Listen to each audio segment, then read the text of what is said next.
Guys ఇవాళ ఇలా జరుగుతుందని అస్సలు అనుకోలేదు. ఏంటంటే దసరా హాలిడేస్ కి ఇంటికి వచ్చాం కదా అని చెప్పి మా అమ్మమ్మ వాళ్ళ ఇంటికి వెళ్దామని అయితే స్టార్ట్ అయ్యాం. అలా స్టార్ట్ అయ్యి కొంచెం దూరం వెళ్ళగానే బైక్ టైర్ పంచర్ అయింది. ఇప్పుడు ఏం చేయాలి?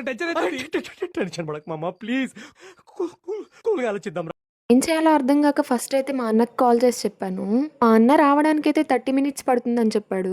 ఇక చేసేదేం లేక నేను మా అక్క అండ్ వాళ్ళ పాప అయితే వెయిట్ చేస్తున్నాం. ఇంకా రోడ్ పక్కన వెయిట్ చేస్తుంటే అందరూ చూస్తూ వెళ్తున్నారే తప్ప ఎవరూ రావట్లేదు హెల్ప్ చేయడానికి. హెల్ప్ చేయడం ఏమో గానీ అట్లీస్ట్ ఏమైంది అని కూడా అడగట్లేదు. ఇక్కడ మా అక్క వాళ్ళ పాపని పంచర్ అయింది ఏం చేద్దామంటే చూడండి ఏం చెప్తుందో.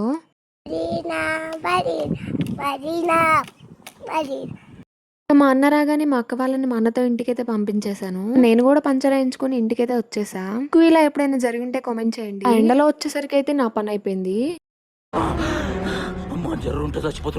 ఇంటికి వచ్చి ఏసీ ఆన్ చేసుకుని రెస్ట్ తీసుకున్నా. వీడియో నచ్చితే వెళ్లే ముందు ఫాలో కొట్టి సబ్స్క్రైబ్ చేసుకోవచ్చు కదా.